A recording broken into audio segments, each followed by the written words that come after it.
Bonjour, je suis content de vous retrouver.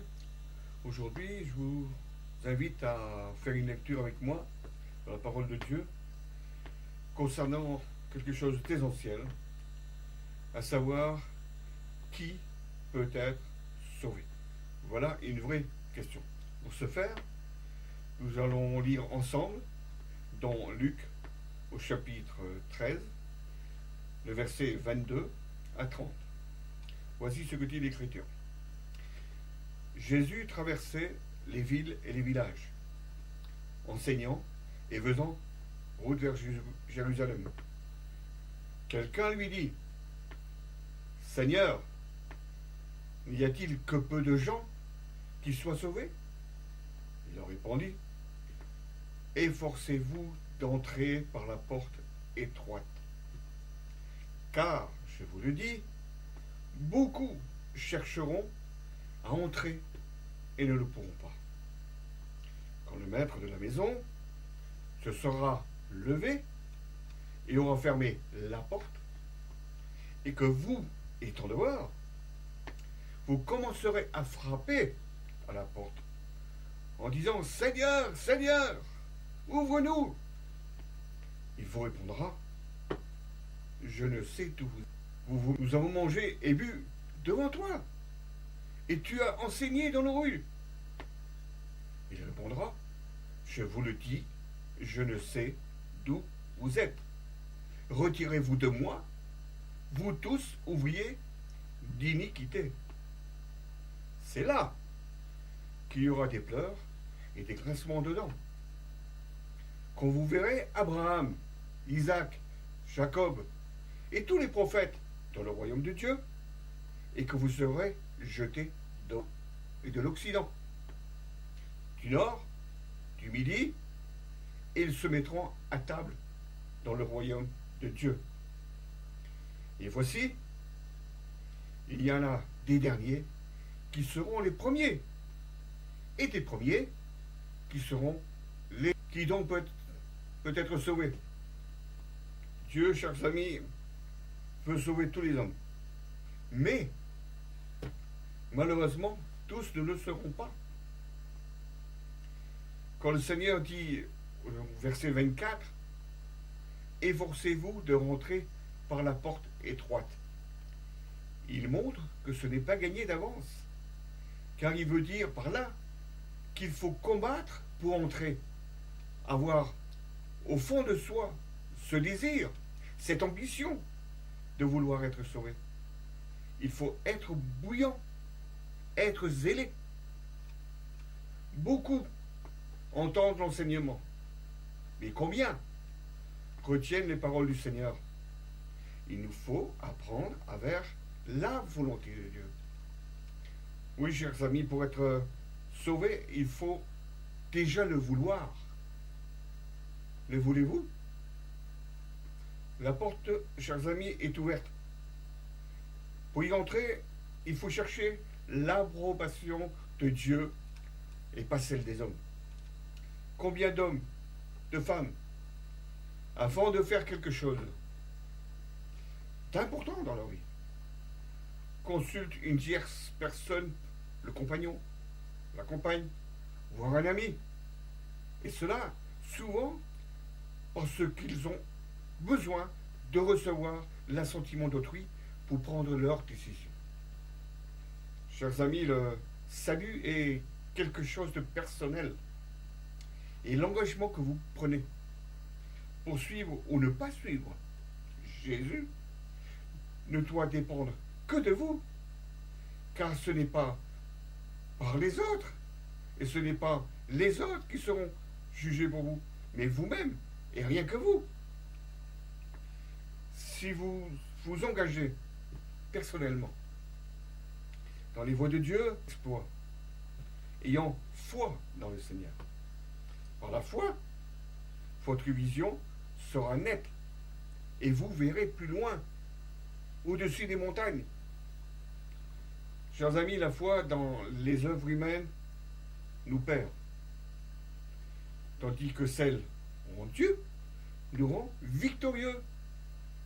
Car en effet, il s'agit de relation personnelle entre nous et le Seigneur Jésus. Bientôt, ce ne sera plus le cas.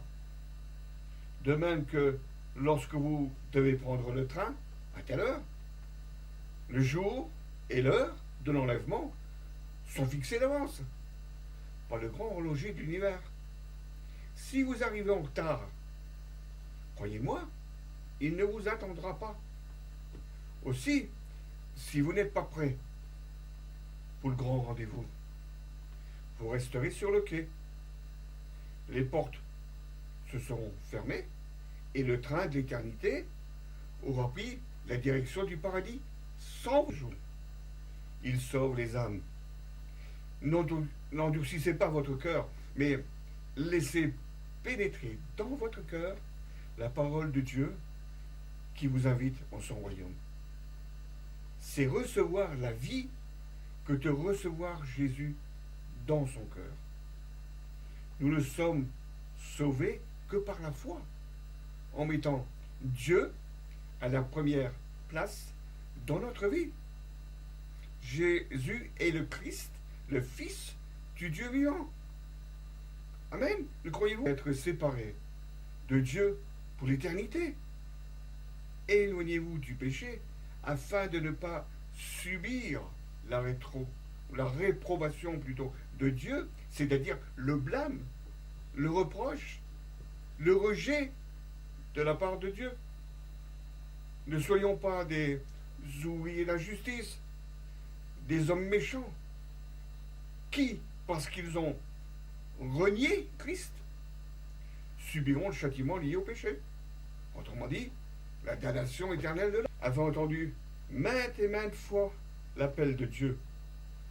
Vous qui, aujourd'hui, l'entendez de nouveau, peut-être pour la première fois, sachez que l'avertissement, notre misère, l'obstacle qui nous empêche de rentrer, s'écoulera.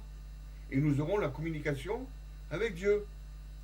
Chers amis, c'est notre manque de foi qui est obstacle à l'accomplissement des promesses de Dieu.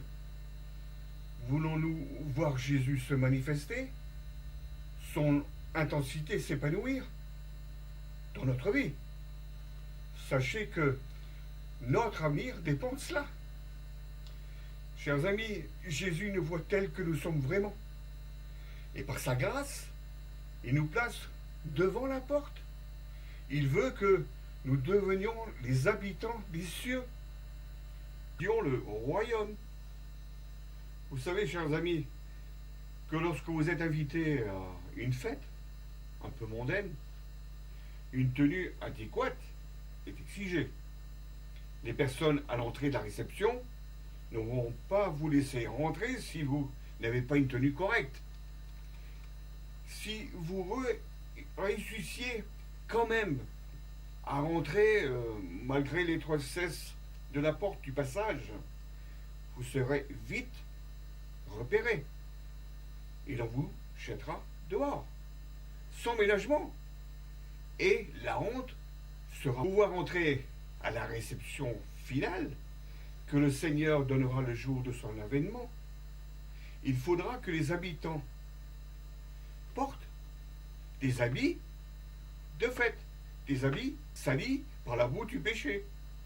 Que ces habits-là soient ôtés et que vous soyez revêtus, que vous ayez une robe blanche, pure, de la sainteté, vous serez jetés dehors. Prenez soin de vous vêtir d'habits de fête, en vous soumettant à Dieu, en lui obéissant, en faisant sa volonté, en le glorifiant dans votre vie, en vous éloignant du péché. Il faudra donc qu'il ait dans votre vie un profond changement. Nous dit Philippiens chapitre 2, versets 19 à 30. J'espère dans le Seigneur Jésus vous envoyer bientôt Timothée, afin d'être encouragé par moi en prenant tout ce qui vous concerne. Car je n'ai personne ici qui partage mes sentiments pour prendre sincèrement à cœur votre situation. Tous, en effet, cherchent leur propre intérêt et non ceux de Jésus-Christ. Vous savez qu'il a été mis à l'épreuve en se consacrant au service de l'Évangile avec moi, comme un enfant avec son père. J'espère donc vous l'envoyer dès que j'ai l'issue de l'état où je suis.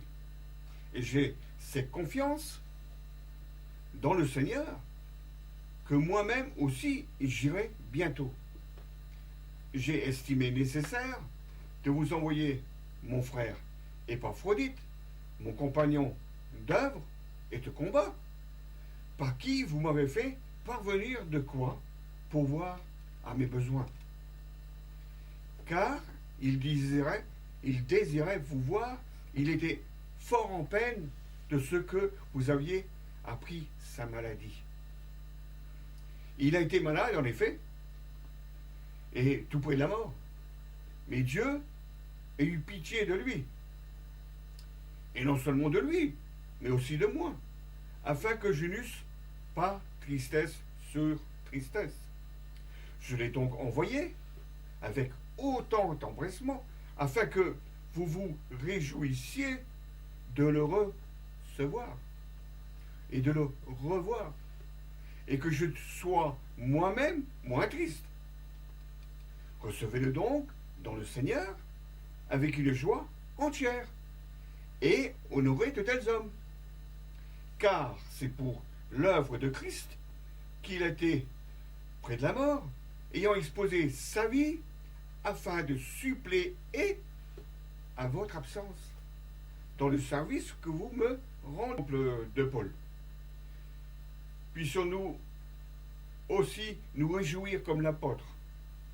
En effet, Paul se réjouissait toujours, car il a toujours porté le regard sur les choses invisibles.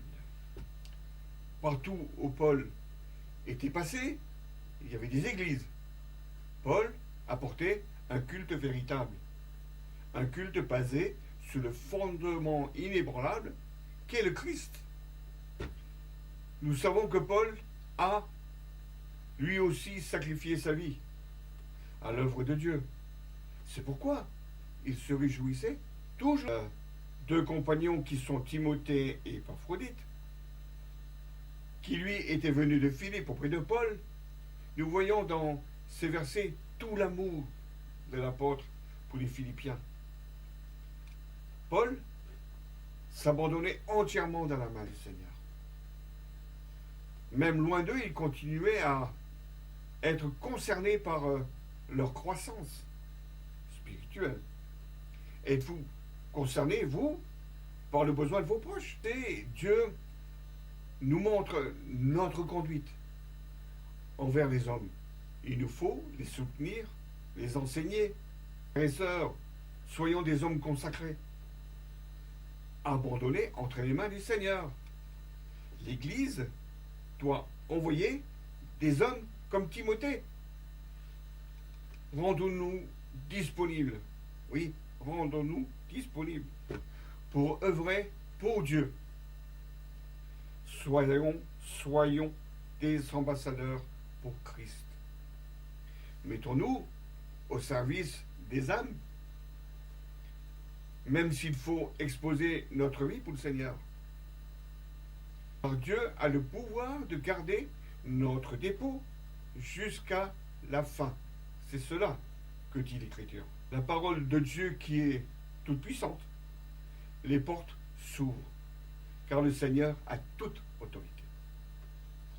Le Seigneur régnera sur son royaume, car il est la clé et le témoignage et l'esprit de la prophétie 19 au verset 10. Et je tombais à ses pieds pour l'adorer. Mais il me dit, garde-toi de le faire. Je suis ton compagnon de service et celui de tes frères, qui ont le témoignage de Jésus. A tort Dieu, car le témoignage de Jésus est l'esprit de la... Jésus ferme les portes, personne ne peut ouvrir. Il nous faut demeurer fidèles à la parole de Dieu. La parole de Dieu sont indissociables. Or, la condition à la fidélité, c'est l'attachement à la parole, le plus grand sérieux. Ainsi, il nous parlera et il ne sera pas distant. Chers amis, aujourd'hui, c'est Dieu qui se tient à la porte. Oui, à la porte de notre cœur, de votre cœur. Et il frappe afin d'entrer. Car il veut partager tous les détails de notre vie, de votre vie. Le Seigneur doit devenir le plus tendre et fidèle de vos amis, de nos amis. Il doit entrer dans notre intimité. Chers amis, sans le repentir, il ne peut y avoir de réconciliation. Autrement dit, point de salut. Alors, où laisserons-nous le Seigneur s'asseoir si nous lui ouvrons la porte? C'est la rencontre avec le Seigneur. Le lien de la décision de marcher avec lui. Chers amis, entrons dans la carrière que le Seigneur a lui-même ouverte, afin que nous soyons sauvés. Oui, je le dis, sauvés. C'est le seul chemin. Aujourd'hui, il est dit, si vous entendez ma voix, n'endurcissez pas votre cœur. Eh bien, chers amis, n'endurcissez pas votre cœur aujourd'hui.